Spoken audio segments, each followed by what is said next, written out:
Hello everybody. Today I'm going to tell the story of the 29th British champion in a line of champions between 1909 and 1979, which as you'll know is the period that I specialise in. At that time there were 208 British champions and this chap was the 29th of them. He boxed at featherweight. He was the third man from Yorkshire, the third boxer from Yorkshire to win a Lonsdale belt, or at least a British title. You get the Lonsdale belt. You keep the Lonsdale belt if you successfully win it and successfully defend it twice, in those days anyway. If you won and lost immediately, as this chap did, although you have the belt for the period that you're champion, you've got to hand it back afterwards. So he didn't retain the belt, but he's the third British champion from Yorkshire. The other two being, the first was being Iron Haig, who came from Mexborough. A big heavyweight, boxed Sam Langford. He was the first. The second one came along a few years later, a guy from Leeds called Joe Fox. And then our man today won the title in 1917 at featherweight. He was the fourth featherweight champion. Two very good ones to start with. Jim Driscoll, Ted Kid Lewis, and then a chap from Porth in Wales by the name of Lou Edwards. And he was the champion immediately before our man won it. Now I'm talking about a guy called Charlie Hardcastle. I would say that Charlie's probably very much a forgotten fighter these days. So many of these chaps from that period are, you know. We all remember Ted Kid Lewis, Jim Driscoll, Tommy Farr, Freddie Mills, John McAvoy, Len Harvey and so on. And others that the true boxing aficionados would have heard of, people like Jack Hood or Dick Corbett, Johnny King, etc. And then there's quite a lot of fellas who, no matter how much you know your boxing, you've probably never heard of them. And Charlie, I'm afraid, is one of these. So let's look at his childhood. He was born on the 14th of January 1894 in a place called Worsborough Bridge, which is just a couple of miles south of the centre of Barnsley. His parents were Thomas and Martha. He was the second eldest of 5 children. Thomas and Martha, however, on the 1901 census, had a 20-year-old daughter, and then the next youngest was Charlie at 7, and then there were 3 behind him. Sadly, on that form, it identified the fact that, 5 living children, 6 children already dead. So they had 11 kids and less than half of them survived. That'll tell you a lot about the period and the times, and probably the place that Charlie was brought up in. Really tough place and really tough times. And the child mortality rate at that time was horrendous. Diet was poor, living conditions were poor, housing, etc. People had no money and access to health and so on. It really was a pretty tough time. So Charlie was, he was lucky to survive. Half died, half survived more or less, and Charlie came through. His father originally came from Knaresborough, which is further north in Yorkshire. In fact, Hardcastle is very much a Yorkshire surname. Now, as a child, the family lived at 17 Thomas Street in an area of Worsborough. Worsborough Bridge is actually part of Worsborough Common, and that's really where Charlie was often billed from. This particular part of Worsborough Common was known as New England. So I thought I'd have a little look around, see if I could find anything on New England, on Google Maps and so on, and got nothing. So that kind of got me thinking, well, where exactly is that? When he had his first fight in 1911, he was billed as C. Hardcastle from New England. So there we are. Where's that? Well, bottom line is, Charlie worked as a miner, as indeed did everybody else in New England, because New England was a little settlement of streets that were built purposefully for one pit, which was located in, as I say, Worsborough. And this pit was known as the Barrow Pit. And what actually happened here is that the Barrow Hermatite Steel Company, which was based in Barrow, which that time was in Lancashire, today it's in Cumbria, came to Yorkshire because they needed to get coke to drive their, steelworks, and they was having difficulties, and this would be in the 1850s. So they basically they just came to Barnsley and just bought some land, an old redundant pit, and then reopened it, extracted their own coal, turned it into coke, put it in their own coal trucks, sent it back to Barrow. So they're effectively sourcing coal themselves. They were a Barrow company, and hence the pit was called the Barrow Pit. The houses that were built for the miners in that pit was called New England. That was the place. And this is where Charlie ended up working. Now, within a few years, the Barrow Colliery employed over 1,000 people, of which Charlie was one, and the colliery eventually closed in May 1985.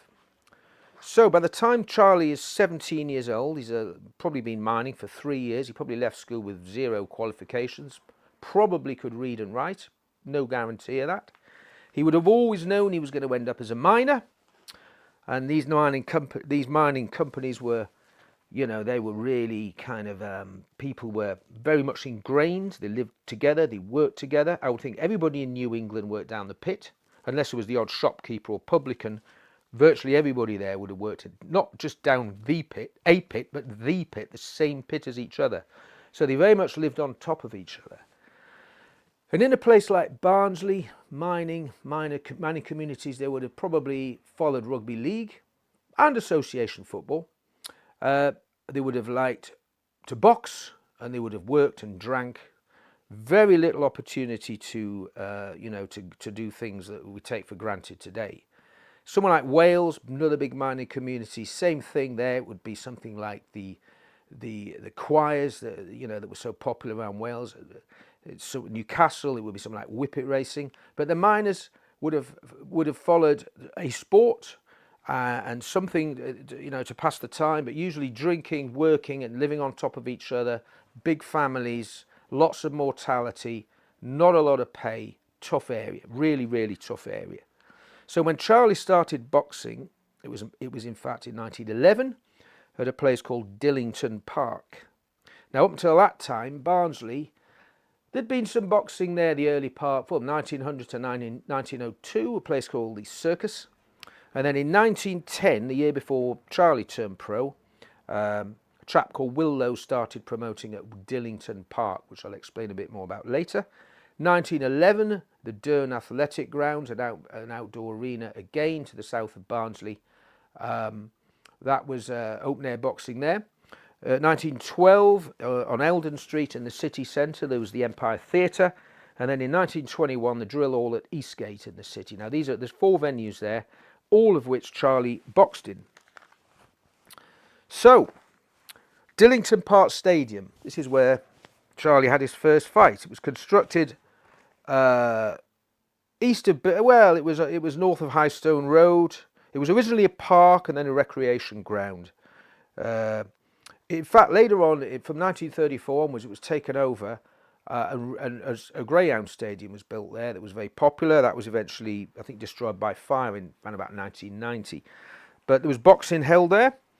The site today is now, there's housing there now, and it's a place called High Stone View. Again, all traces of its sporting past long forgotten. But when Charlie first boxed there, May the 6th, 1911, and I've found 4 reports for this particular event, all online through the newspaper archive, and I've got copies myself for a lot of this, for boxing magazines of the period and so on, but it was a well-reported event. It was described at the time as the first of a series of summer entertainments arranged at Dillington Park Grounds, Barnsley, on Saturday evening. This is May the 6th, 1911. And an attendance of over 2,000 was evidence that the programme provided was an attractive one. Now, top of the bill that night was a lad called Tant Rowe, of whom more later, boxing 15 rounds for £20 and a purse. So that would mean him and his opponent would be boxing, probably put up stakes of £10 each, winner take all, and the purse to be given, I don't know, would have been something like £4 or £5 to be split between them at that time. There was on the same bill a Pitman's 8 stone 6 boxing competition for £50, and a number of lads came forward to fight for this. They would all have been young, and unfortunately Charlie's name in one of the reports was put down as G. Harkness of New England. One of them got it right, Charlie Hardcastle of Worsborough Bridge, This one states it was G. Harkness, again from New England. And this is quite typical of reports at that time. There was no care and attention paid really to the actual names of these people. So Charlie Hardcastle.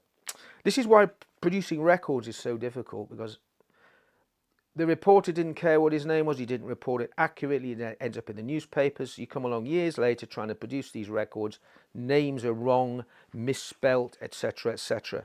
Thankfully, there was more than one report for this event, and one of them got it right and described him quite rightly as Charlie Hardcastle of New England. Now, on that particular night, in his very first professional contest, aged 17, he won in the second round with a knockout blow, thereby progressing to the next round. Now, rather amazingly, there's in one of these newspapers, I think it was a Sheffield Independent, the Barnsley Independent, there's actually a photograph of the event. And it's rather remarkable, this, for a British champion to have his debut fight, the events of that day covered in a series of photographs. And as you can see, Charlie, unfortunately, isn't on these pictures, but if you look over to the left-hand side there, you'll see Tant Row of Barnsley with the white shorts, leaning away from his opponent, Harry Hill of Sheffield. Then there's rather a nice picture of the aforementioned Iron Haig, the first man from Yorkshire to win a Lonsdale belt, sitting ringside with his cloth cap. And then we have two of the competitors in the competition Charlie was involved in, boxing each other. Woolen of Sheffield and Hatton of Cudworth. And then look at this. This is the weigh-in for the whole event. It's done on the afternoon of the event by the look of it, or perhaps the morning. There's a boxer there sat in what looks like a sling, which is suspended from the crossbar of the goalposts. And there's a chap diligently recording his weight. And another one seems to be settling the scales in the background. But that gives you a flavour of what Charlie, his entry to professional boxing, that was the very day of it. And just look at that compared with today. The ropes look slack.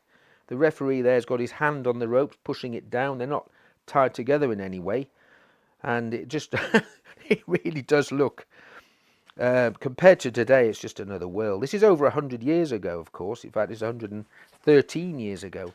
There's a large crowd in the background, but as you can see, they're all sort of behind fencing and so on. There is a few scattered around ringside, but most of the 2,000 observers will be looking across, a bit like in a football ground, looking across at the centre circle. So you might be in a stand somewhere looking at two men in the middle of the football pitch. That's how far away most of these people were from the fight. Now, the following week, Charlie comes back again on May the 13th. He's in the semi-final now, boxing a guy called Billy Green of Chesterfield. And here it says that Hardcastle is only a very young lad, and if he will only persevere, will do much better later on. This is his second fight, so that's quite a good prediction. He had to face a much more experienced lad in Green, although Hardcastle, whose thumb had been injured the previous week, fought very gamely. He had to retire in the third round. So there we are, second bout into a career, and you've already lost. Today, fighters wouldn't, they do everything they can early on to preserve their unbeaten record for as long as possible. But back in these days, you were thrown in with whoever. And to win this competition, where I think there's possibly 8 entrants, 3 fights, 3 wins were necessary, and unfortunately Charlie fails at the second attempt. However, 2 weeks later, he's back again in the same ring in a new competition. This time it's at 8 stone 2 pounds. So 8'6", 8'2", you can tell Charlie's he's just a bit above flyweight here. And he's boxing a lad from Worsbrough Common, another local lad called Harry Sugden. And here it says Hardcastle was the young lad who fought so gamely against Billy Green of Chesterfield a fortnight ago. This is when he went out of the competition. And this time he's pitched against a lad who is quite a novice. Hardcastle was altogether too good for Sugden. And after surviving a fairly good first round, he managed to give Sugden the knockout in the second round.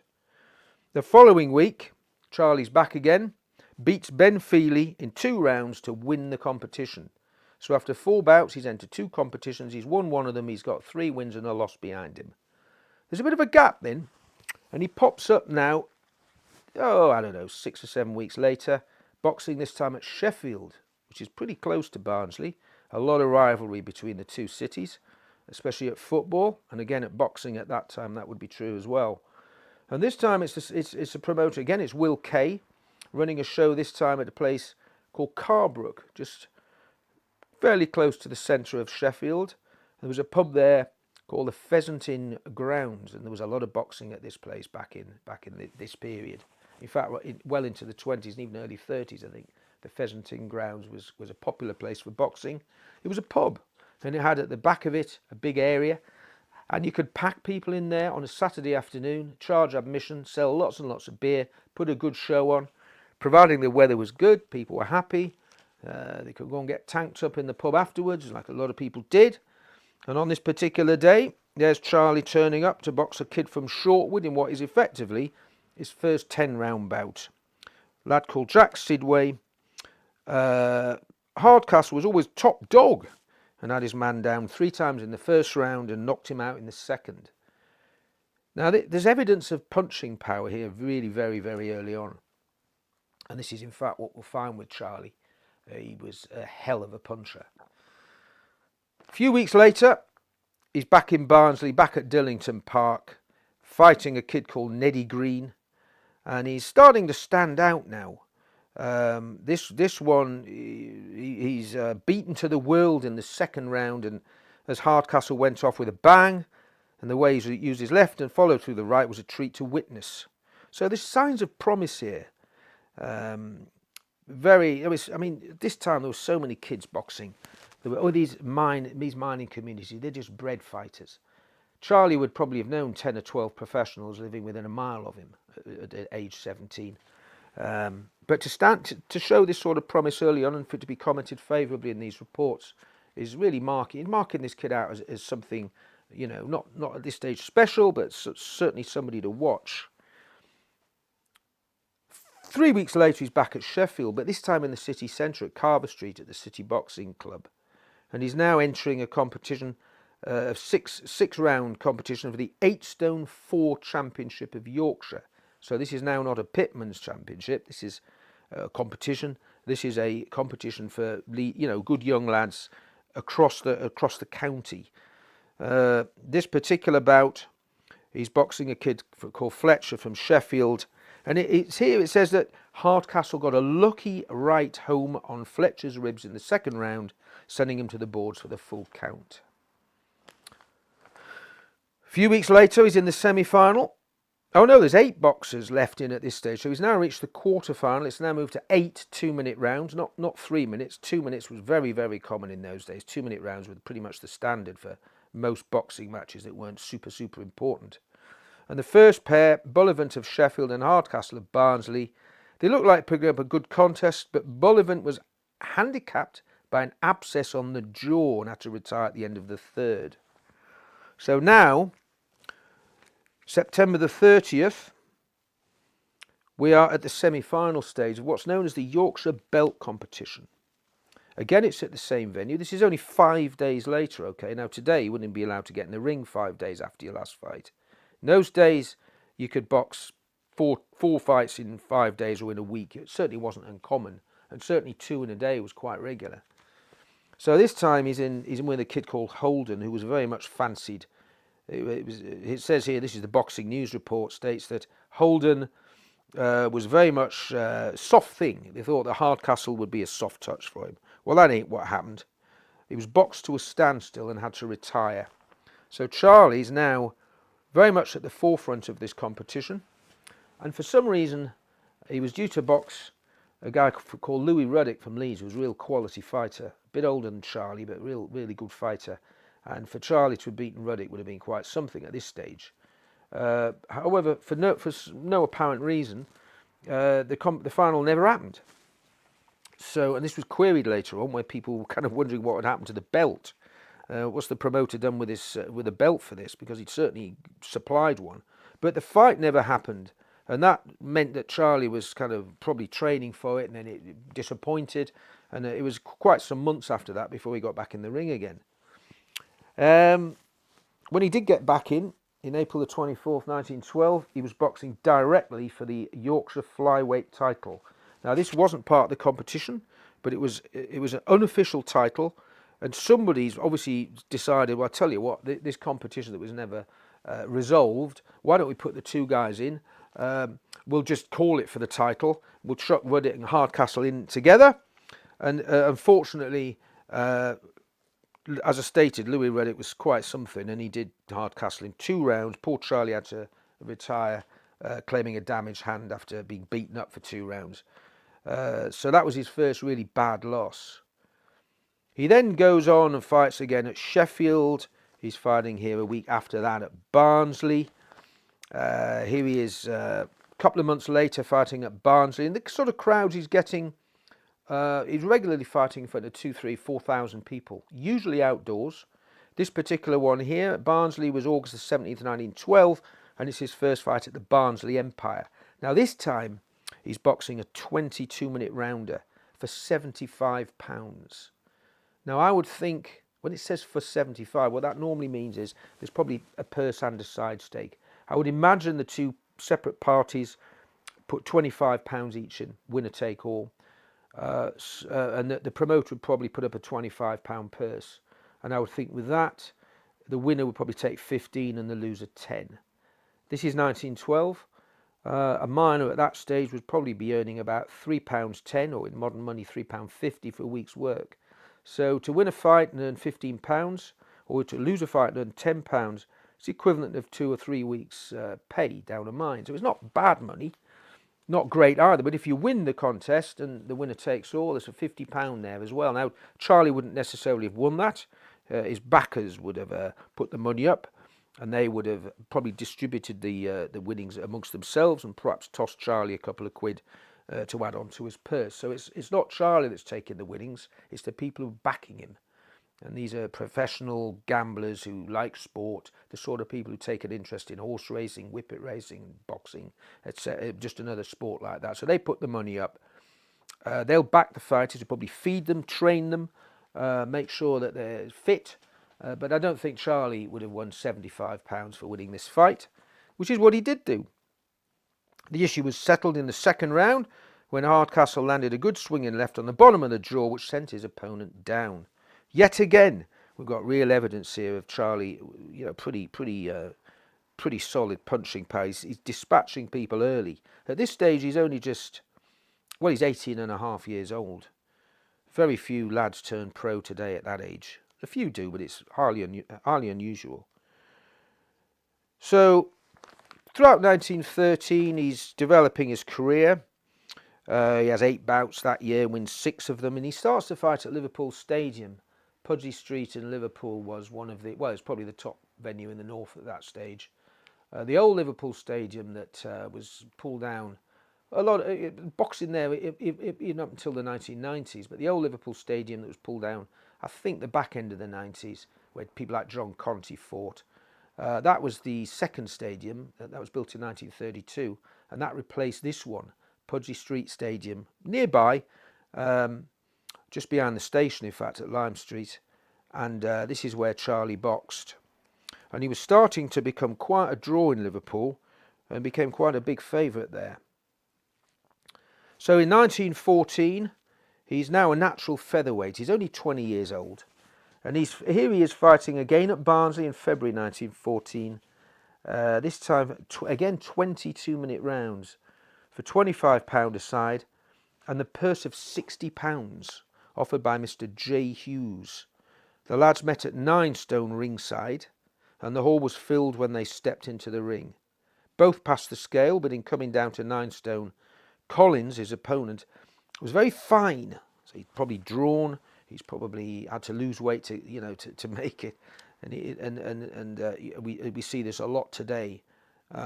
He's probably under strength, and as it says here, this doubtless had much to do with his defeat. Now this purse here was £60. This is quite something. Charlie's 20 years old. He's probably taken 40 of that. They usually split the purse 60-40 or 2/3 to 1/3. Charlie might have got 35, the opponent 25, something like that. But that's the kind of purses people were fighting for. Now that's about 10 weeks' pay down a mine to win the fight, which when you're working down the mine as well, he's obviously getting some money behind him now, and he's still only 20 years old. And he was again knocked out. So Charlie, yet another knockout.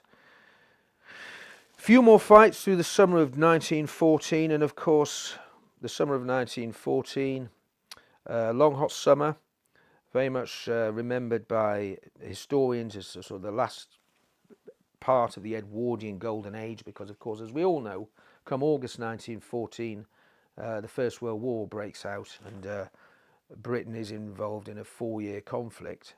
But at that stage, rather sadly, Charlie was really becoming, stepping right to the fore. And the war obviously would have caused some degree of interruption to boxing in general, as it did to all sports. But as we'll see, Charlie perseveres, and by the end of the year, he's boxing again, Barnsley Empire, for £50 and a purse of 25. He's boxing a kid called Billy Green of Chesterfield, again 22-minute rounds. And once again, at the end of the report, like it always says, Hardcastle gained the mastery, and in the 11th round sent his man down with a couple of successive right blows and was a decisive winner. Now, at this point, he's making such a name for himself that he's starting to get noticed by the elite,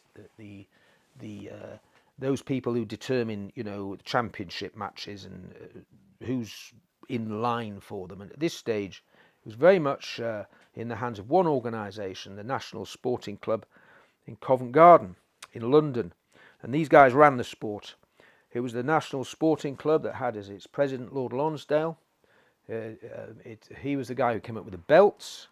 They, categorised the 8 weight classes from 1909. And if you wanted to win the British title, you had to go down there. You had to box in their ring under their terms and conditions in front of their own membership. Wasn't open to the general public. Fitted about 11 or 1,200 people in the hall when it was full. The contests were fought in absolute silence. If you wanted to talk, you had to wait till the end of the round when the boxers had their minute, and then you could communicate with people and whatever. But whilst the boxing was taking place, you had to be absolutely silent as an observer. The referee was not in the ring. He was perched above the ring looking down into it, and he was shouting his commands to the fighters from considerable distance away, which of course is why people couldn't speak. So this was the National Sporting Club. It was the toffs and the gentry. Frequently lords, earls, dukes, and even the king was a regular there. King Edward VII used to go quite regularly, and as did the man who became King Edward VIII. So this is the place where, if you want to get on, you've got to impress these guys. And for a lad coming down from Barnsley, from New England Pitt Village, barely understandable, I would have thought, to some of the people he'd be talking to in London, turning up there for your first fight must have been quite a nerve-wracking thing to do. And on March the 1st, 1915, at the beginning, we're well into the war at this stage, and the National Sporting Club continued throughout to put boxing on virtually right the way through the whole of the war, as indeed quite a few other venues did in London. It wasn't like the Second World War with the Blitz. There were Zeppelin raids occasionally, and there were people killed by incendiary devices dropped from Zeppelins, but generally speaking, you were fairly safe to attend boxing events and football matches and so on throughout the First World War. So the National Sporting Club pretty much remained open. And here is Charlie coming down for his very first fight in the NSC.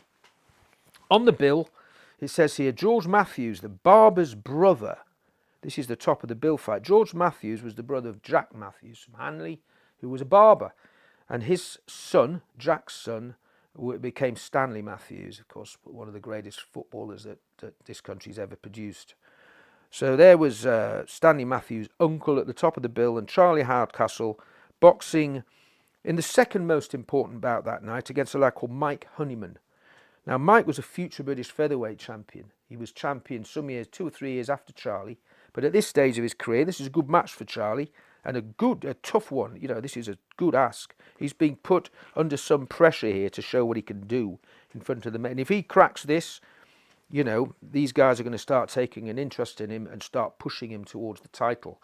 Of course, the Barnsley boy, it says here, the Barnsley boy hustled Honeyman from the start, admonished him with body blows, knocked the wind out of him, and a solar plexus punch took and let's start that again. The Barnsley boy hustled him from the start, admonished him with body blows, knocked his wind out of him with a solar plexus punch, took and gave all that was coming, and dropped Honeyman with an overhand swing to the head just on the first bell. Making no pretence of boxing skill, this is Hardcastle, Charlie, he proceeded to bustle Honeyman from pillar to post in the second, rasped Mike's back on every inch of the ropes, drove any number of wallops to the body, one fierce right to the mark, and then drew back to slam a couple to the head, and made Mike Honeyman drop for 9, rise again, take 2 rights, and go down and out. This is a great performance. This is a 2-round knockout against a really good featherweight, a future champion, on his National Sporting Club debut. So they invite him back. About 7 weeks later, he goes back down again, and they put him in, this time with a guy called Young Josephs, good fighter from Aldgate. Jewish fighter, known as the Aldgate Bayardo. People behind Charlie Hardcastle, it says here, could have selected something a trifle less tough than young Brooks, upon whom to exploit his punch, because young Brooks could take a punch, and he'd been round the houses. Only a young lad like Charlie, but a good experienced professional, and unfortunately, although both boys, carried on strongly throughout the entire contest, it says here that by the 18th round, it looks as though Hardcastle was in trouble. He got through to the end, but Brooks basically won the decision. What it showed was Hardcastle was a tough kid who could take a punch, but he couldn't beat Brooks on his second attempt at the club. And for many boxers at that time, that's your chance gone. So many modern promoters do this with fighters. They build them up, they have one loss and they're dropped. NSC could have done that. They didn't. Some months went by, and Charlie was boxing back in Pheasant Inn grounds at Carbrook and places like that. He had to go back down to London and box at New Cross Baths, where he boxed a lad called Fred Jacks of Aldgate. Another good solid London featherweight. That was a drawn bout. But they asked Charlie back to the National Sporting Club, although it did take them 8 months, and they chucked him in with an amateur, a top amateur, it must be said, from Portsmouth, by the name of Ben Clark. He'd only had 3 pro bouts coming into this. He'd won 2, drawn 1. I don't know what they were thinking putting him in with Charlie Hardcastle, because of the strength of 3 professional contests, because Hardcastle murdered him. It describes, he was asking for it, it says here. He had a stylish but innocuous left, and he went into Hardcastle plaintively, but probably innocently, asking for it, in quotes. He got it too, good and hard. Hardcastle took the left taps and hit out for all he was worth. Clark went down because he had yet to do so, but reluctantly, and he'd not sense enough to stay down and take a rest, and time to consider. For when he rose, he followed along the path to defeat. Hardcastle dropped him time and again until the referee mercifully stayed the slaughter. So, we enter 1916, which is one of the years that really made Hardcastle into championship material. He had a number of fights again at the National Sporting Club and at Liverpool, where he remained a favourite. In the preview for his fight in March 1916, which took place at the National Sporting Club against another good amateur, this time a better one than Ben Clark, and a man with more experience as a pro. He was thrown in with a guy called Bob Cotton.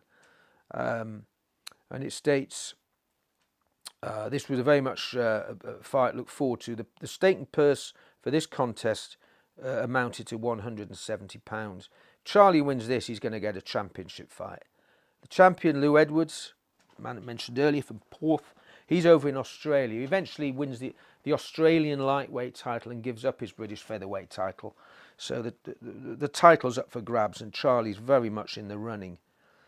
Unfortunately, Bob Cotton knocked him out in round 13.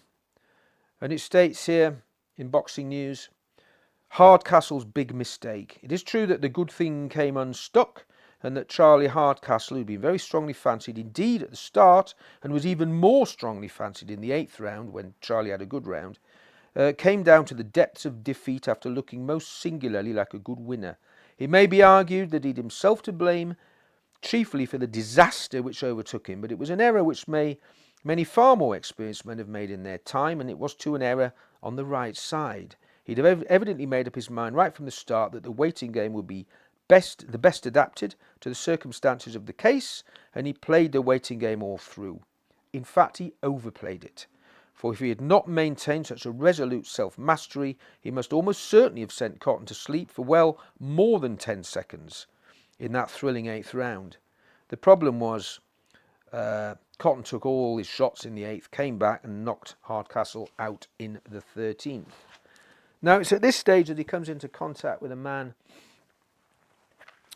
called Jack Goodwin, who was one of the leading trainers at that time in London.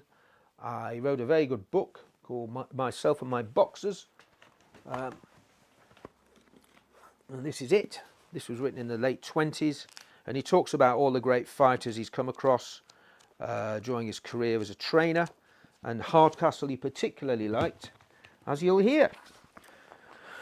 Because it states that I first saw Hardcastle when he came to Whetstone to train for his bout with Joe Starmer at the National Sporting Club. He then talks about him being matched. In fact, what happens then is Hardcastle asks if Goodwin can train him for the Bob Cotton fight. And this is what Jack had to say about Charlie.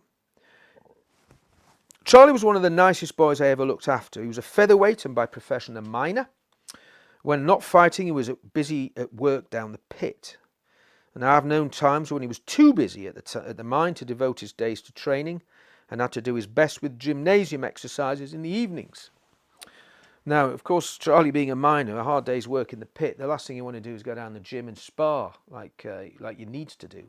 And as Goodwin's pointing out here, very often the training for fight might have just been a run in the morning and a few press-ups and so on in the evening. Goodwin states that Charlie had a very happy disposition. Like many boxers, he really enjoyed training, which as a teetotaler, a non-smoker, came as no hardship for him. He liked his work in the pit too, and would not give it up, though he was doing quite well, enough with the gloves to warrant it. He was without the slightest sign of what more modern glove artists call temperament. He sang around the place all day long, and had too good of an opinion of the value of his strong right arm to worry before a contest. He knew he only had to land with that, and the winner's end of the purse was his. He had the biggest punch for a featherweight I have ever seen. Now, after the Bob Cotton loss, Jack could have been forgiven, I think, for wondering what he got himself into. He obviously liked the kid, stuck with him, and trained him for his next bout, which he won, and then he was matched against a chap called Louis Hood from Smethwick in Birmingham. And he's still on the fringes of championship level here because Cotton was right at the top. He's not out of the running for a championship fight despite being knocked out. It wasn't uncommon in those days for boxers to get knocked out, lose on points, come back, 3 wins, beat the opponent in a return, build again, and keep coming back from losses. Today, fighters don't like losing. Many lads, 2 or 3 losses and they quit the game. It wasn't like that then. You had to really, really persevere. So he's matched now with a fighter called Louis Hood from Smethwick. And this was a tragedy. This is the headline from the Barnsley Independent. Barnsley man's match in London. Charlie Hardcastle and Louis Hood. An unfortunate ending. Charlie Hardcastle, the well-known Barnsley boxer, was again engaged at the National Sporting Club on Monday night when he met sapper Louis Hood. Sapper meaning he's an artilleryman in the forces. Of course, we're in the middle of the war here. It's 1916. A very hard and fast struggle was seen, the New England lad being declared the winner, but the contest proved to have an unfortunate termination. Now, Hood was pretty much outclassed in this fight. and he was knocked out by Hardcastle. And as it states here, it then became apparent that Hood was seriously ill. He was removed to a dressing room and doctors were summoned. They were in attendance until 3 in the morning, but notwithstanding their attention, Hood died. The body was taken to the Westminster mortuary where an inquest will be held today, Friday. The sequel to Hood's death took place in the afternoon where at Bow Street Police Court, Hardcastle, whose age was given as 22 and who was described as a minor of Worsborough Bridge, Barnsley. And they were basically, along with the referee, the timekeeper, Hood's second, and Jack Goodwin, Hardcastle's second. They were all charged before Mr. Hopkins with being concerned together in the manslaughter of Hood. Now, boxing deaths in the ring, as tragic as they are, don't happen anything like as often as, thankfully, the many hundreds of thousands of contests have been in the UK. This is a rare event. There's no doubt boxing is a dangerous sport, but for a man to die in the ring is quite rare.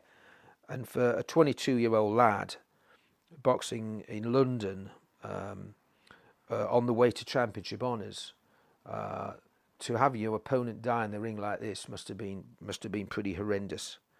And Jack Goodwin talks about this. He says after the fight, as there was no sign of Hood coming round, we laid him flat on the floor of the ring and had the seconds fan him with towels. This went on for half an hour with Hood not making any response to his treatment, so at the doctor's request we carried him to his dressing room. All this while Charlie Hardcastle was hovering round, much distressed at the occurrence, but in the end I told him to go and get his clothes on. After that he came to his opponent's dressing room. "Is he all right, Jack?" he asked anxiously. "Not yet," I said, "but the doctor says he's breathing much better." This information relieved him somewhat. As there was nothing we could do, I obtained permission for us to leave and we went back to Charlie's hotel. He was still very upset when I was leaving him to go back to my own house, because Goodwin obviously lived in London, but I told him Hood was not as bad as he'd been himself after his fight with Cotton. This was my firm belief, for I expected Hood would recover before very long. I went home and fell asleep, and about 6:30 next morning I was awakened by a loud knocking at the front door, and looking out of the bedroom window I saw a policeman. "That's done it," I exclaimed, for I guessed on the spot that poor Hood had died. Without telling my wife what was the matter, I went downstairs and the constable told me I was wanted at Bow Street police station. I dressed hurriedly and went along with him. Charlie Hardcastle was already at Bow Street when I arrived. I'd never seen such an alteration in a man in a few short hours as there was in Hardcastle. He told me he'd not slept a wink all night and was very relieved that I'd come. "I never thought a thing like this would happen," he said with tears in his eyes. He seemed to lean on me and I comforted him as best as I could. The police had brought him from his hotel in the early hours of the morning, and he'd been in the police station several hours when I got there. I now made him snatch some sleep and did not arouse him until the officials of the National Sporting Club put in an appearance. And there we were, all in the dock together, as startled and innocent a bunch of prisoners as magistrates ever terrorised. Fortunately, proceedings were very brief, and we were remanded on bail of £100 each. At the inquest, a verdict of death by misadventure was brought in, so we were released. Many fighters, after something like that happens, just stay the hell out the ring for a while. In fact, it could be Joe Bugner. Unfortunately, one of his opponents died after a contest, not in the ring, but some short while afterwards. And you remember Bugner. I thought Bugner was a really good fighter, a really good heavyweight, but it was said that, he couldn't really let go with his punching power because of what had happened to him in that fight early on in his career. And it does affect people. For Charlie, however, he waited a mere 4 weeks before obviously thinking, well, got to get back in there, I've got to win this title. And he was straight back in at the National Sporting Club again, boxing a kid called Young Joe Brooks, who he'd already boxed and lost to. And this time the report mentions that although he won narrowly, it did mention for Charlie it says, as one feared he might be, was distinctly chary of letting his right hand punches go with full force. And this was a good thing from Brooks's point of view.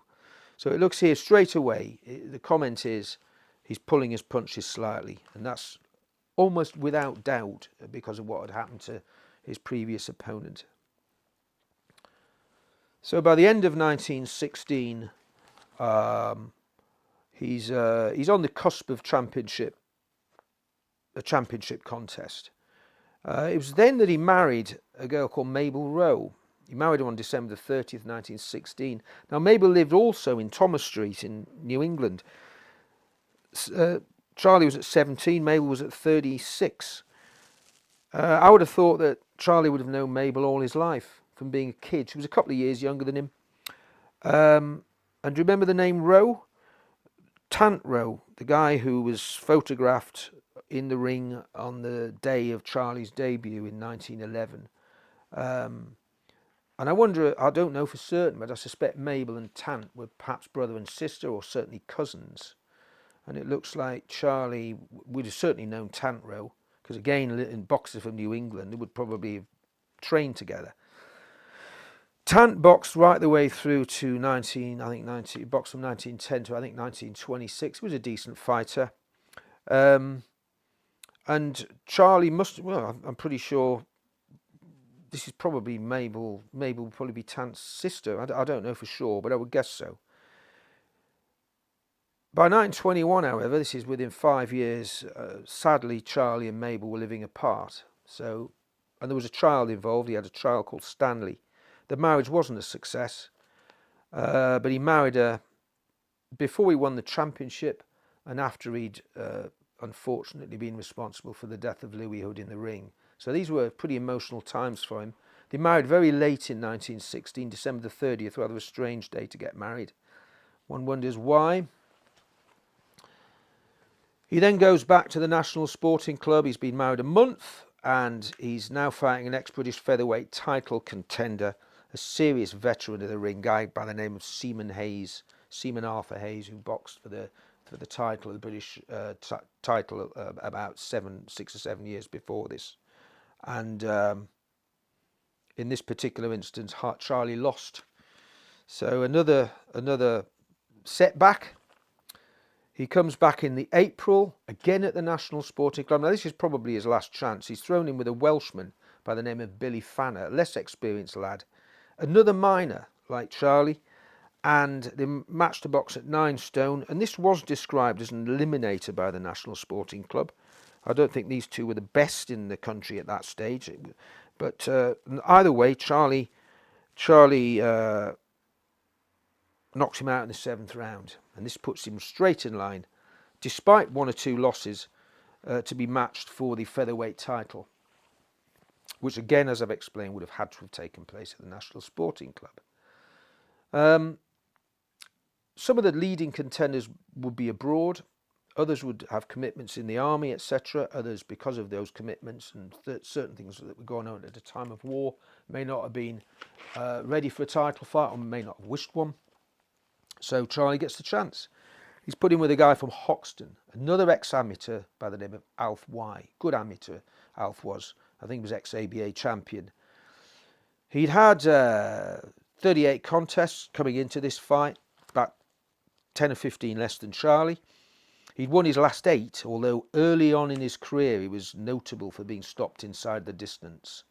So it looks like he'd not made the full transition towards the pro game, where you were expected to fight 15 and 20 rounders after 3 3-minute rounds in the amateur game. And he seemed to have got over some of his problems, but he was constantly referred to as a man who kind of looked worried in the ring. He couldn't relax leading into a big fight. He'd had a good run of fights, as I say, coming into this, and he was picked out to box for the vacant title. So he was certainly a worthy challenger. But June the 4th, 1917, this is the British featherweight title for the Lonsdale belt. This is what Charlie's been working towards for 6 years, and he's certainly been through the mill. He's learnt from defeat. His punching power is noted. He's got tenacious battler. He's forever. He doesn't give up. He's constantly coming at you. He's not the most skillful boxer in the world. Alf Y, on the other hand, as an ex-amateur, would have been a renowned left jab, would have been much more defensive-minded. But he never had a chance against Charlie on June the 4th, 1917. And this is the headline: Hardcastle's brief bout. Almost exactly at 11 o'clock. This is 11 in the evening. This would have been a Monday night. The bell rang for the contest of the evening, and as the principals advanced to the middle, it was noticed that Y possessed a pull in height and reach, but appeared to be rather nervous.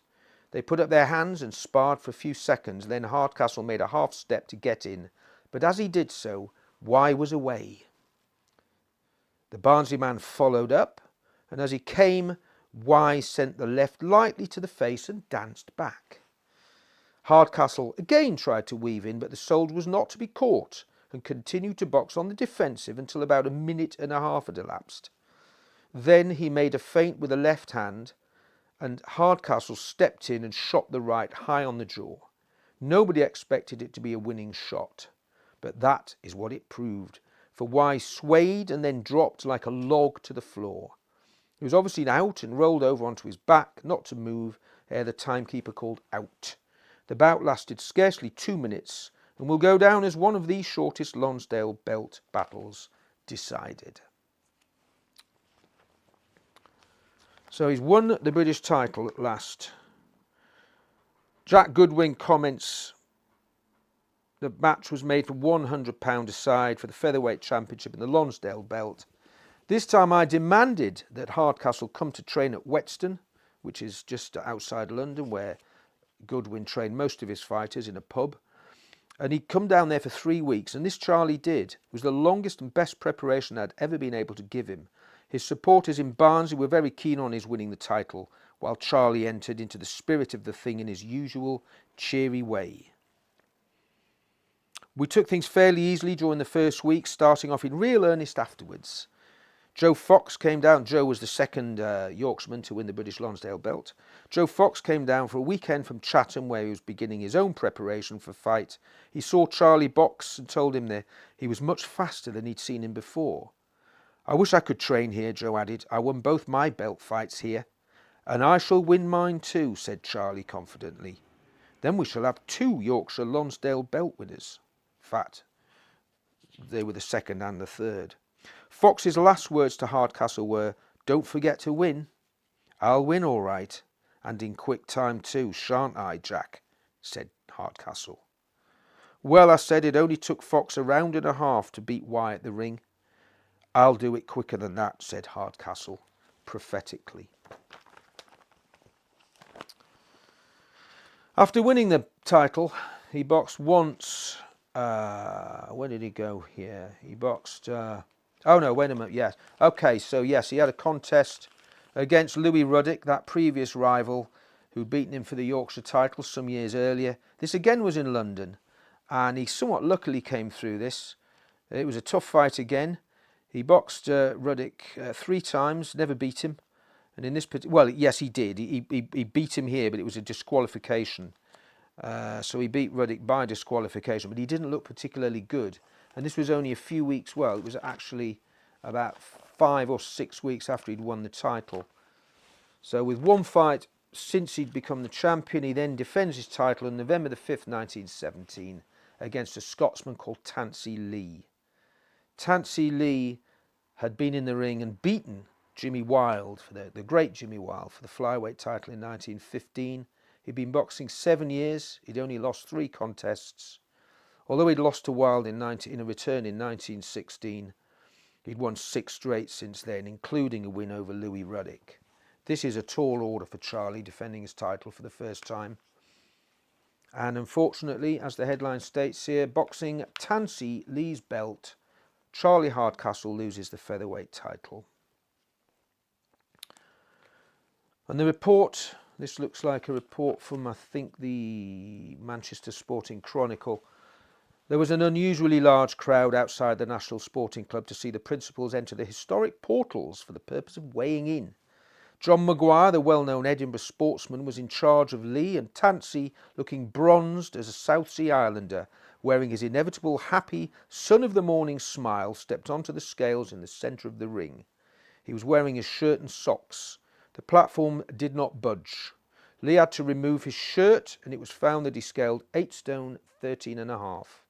Lee smiled broadly, and then Hardcastle took his turn. The Yorkshireman made a carnival entry into Covent Garden via a taxi cab, and when the champion weighed in, he was a couple of ounces inside 9 stone. Lee was not a bit perturbed about the betting. "I'll take 20 to 30, shouted one anxious individual. "Who are they making favourite?" asked the Leith lad of the Sporting Chronicle representative. Lee said he felt well and had been systematically trained by Harry Stokes, and Joe Brooks had proved an ideal sparring partner. Hardcastle had not much to say. His supporters were very confident. "Our Charlie is fighting fit, never better in health," they argued, and he certainly looked hard and trained to the very hour. The contrast in colours was pronounced. Lee bronze and brown, Hardcastle white and drawn. So he's probably struggled to make the weight. He looked good for 4 or 5 rounds, and then unfortunately it says here that the battle was begun a couple of minutes before 10 o'clock. It was soon evident that neither desired that there should be any delay about getting to business. Lee was always dangerous, and his work must have been better than it seemed to be. As regards points, Hardcastle had a pull, and he scored readily for half a minute of the 4th, but Lee kept on his trail and hooked with each hand to the head and body. The end came with dramatic suddenness at this point, and as a result the Lonsdale belt changes hands. Lee induced his man to mix it, and with a powerful short right found the jaw. Hardcastle spun half round, fell full length, and was out to the world. What does Jack have to say about it? Yeah, he's basically saying before the fight, Jack Goodwin advised his supporters to get their money on as quickly as they could, for the betting had begun to veer in his favour. This is during the fight, by the way. You could bet then during the fight at ringside. And it was looking good for Hardcastle, according to Goodwin. In the second round, Charlie boxed still better. He scored on the face and body with his left and was very fast on his feet. Tansey Lee appeared to be outclassed. By the middle of round 3, Hardcastle was right on top. Then came a sudden change. His overconfidence led him to forget all my warnings, and he started infighting. The very thing his wily old opponent was waiting for. "That's done it," I exclaimed to Fred Jacks, one of the seconds, and to Hardcastle I shouted, "Don't do that!" He took no notice, and as we know, knocked out. Next morning at the club, this is when you go the day after the fight, both boxers have to go back into the club, up into the offices to meet the general manager, one to get the belt, the other to get his purse. And Mr. Bettinson, Peggy Beckinson, the manager at the National Sporting Club, Peggy Bettinson, said, "Well, Hardcastle, what have you to say about last night's contest?" "I gave him the fight. I threw it away. I saw that Lee was breathing heavily, and I knew I'd hurt him with 2 hard punches, so I went in with the intention of finishing him. All I can say is Lee was very lucky to catch me on the break. I didn't think it was possible for him to beat me last night." And Goodwin concludes by saying, "I was very sorry to see Hardcastle lose, for he was one of the nicest lads you could meet, and this was virtually the end of his career, certainly as champion." Well, Charlie boxed on from 1918 right the way through to 1923. What did he do? He had another 21 fights, of which he lost 13, 8 of those inside the distance. At 24 years old, really, he was past his best. He'd had 50-odd bouts by the time he won the title. And he was 23 years old. So, different times. He boxed on. He had a bit of success here and there, but generally speaking, finished. Unfortunately, the war was still going on, and Charlie, although he had tested for general service in the army on the 11th of December 1915, 1915. He was sent immediately to the reserve because, as a minor, he was in what was known as a reserved occupation. His work was considered far too important in the national interest for him to be sent to the trenches, so he was spared uniform. However, eventually he was enlisted, and this would be in the summer of 1918. He was mobilised that year in June, and he joined the 3rd Battalion, the Yorks and Lancs Regiment. I don't think he went out to France. I've not found any record of that on his army service record. He was demobbed in September 1919, so he served for just over 15, 16 months. He spent most of that time up in Clevedon near Sunderland, from where he was demobbed. He got into trouble a few times, going absent without leave. On one such occasion, he disappeared a couple of days, starting on August the 15th, 1919. He was sent back down. He was sent back down to the rank. He was a corporal, and he reverted to the ranks, which meant he was made a private for buggering off and not telling anybody where he was. If you look at his boxing record, you can see that the day after he disappeared, he was boxing at the Pheasant Inn grounds at Carbrook, knocking out a fellow Yorkshireman, Les Bull. So he obviously was thinking, I don't want to be hanging around here. The war's over. I'm still up here in Sunderland. I want to get on with my career. I want to earn some money, get back to normality. But he wasn't demobbed until it was the following month, actually, after that they eventually let him out of the army. He continued boxing until 1923. Towards the end, he was getting stopped too often. His last fight took place at Sunderland, May the 5th, 1923, against a lad called Billy O'Brien. He could still draw the crowds, could Charlie, as an ex-champion. He was still decent. He still had that dig, and as an ex-champion, everybody would want to beat him. But his last fight in Sunderland, May 1923, a 15-rounder, Hardcastle retired with a cut lip in the 10th round. It will count as a feather in the cap of O'Brien, who had not previously met the class that Hardcastle is in. And that really kind of sums it up, really. A young lad coming up. O'Brien never really went on to anything special, but the fact that he beat an ex-champion, describing, feather in the cap and all that, that's exactly how it would have been seen. So that's his last fight. He then drifts into obscurity, and I can't find any mention of him until when they carried out an assessment of everybody at the start of the Second World War to see, what age people were, what their occupation was because of the outbreak of the Second World War. There was a general survey done in 1939, by which time Charlie is 45 years old, and at that stage he's living at Chestnut Crescent in Barnsley. He's described as a general labourer, no longer mining. General labourer means he'd pretty much do any job. He's probably run out of money. He's living with a married lady and her 2 children. He's shown as divorced, and the married lady, she's shown as being married, but there's no husband living on the premises. There's Charlie. Now, whether or not he had a happy life with this lady, or whether he was even in a relationship with her, is difficult to tell, although they were certainly living in the same house. Who knows what happened to him after that? He didn't leave a mark. He didn't really stay in touch with the ex-boxers associations and so on that some fighters did. And I then found that he died on February the 17th, 1960, in Barnsley, aged 66 years old. There was no obituary on him in Boxing News. I've not checked the newspapers, but I couldn't find anything immediately to hand in some of the places that I'd looked to see that his passing was in any way noted. Seems to have gone by unnoticed. And of an obscure end for a man who is pretty much today an obscure champion, but a good one. An interesting character. He was past his best at 24. He had a lot of bouts by the time he'd won the title. He did everything that champions tended to do in those days after he'd lost it. Went on the slide, lost more than he won. He was a tough man with a very big punch. That's what Goodwin said, the hardest punch I've ever seen on a featherweight. He had an all-action style. He'd come at you the whole time, hunt you down, wear you down.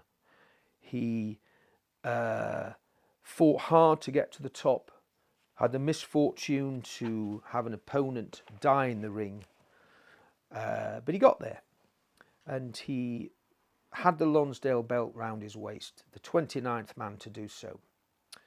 And Charlie Hardcastle, man I've always been interested in. I salute him. Any fighter from that period, any fighter from any period is brave to get in that ring, but at that time especially, the rules were different. The referees were less lenient. To win fights, sometimes you had to really come through the mill, and it took it out of you. And who knows what sort of state Charlie ended up in as an old man. Dead at 66, which isn't particularly old. Dead at the same place where he'd been born, as 60 odd years before. He lived all his life in Barnsley. Brought great credit to the city. A long forgotten champion, but one, I hope that this video will do something towards revitalising his memory. Cheers.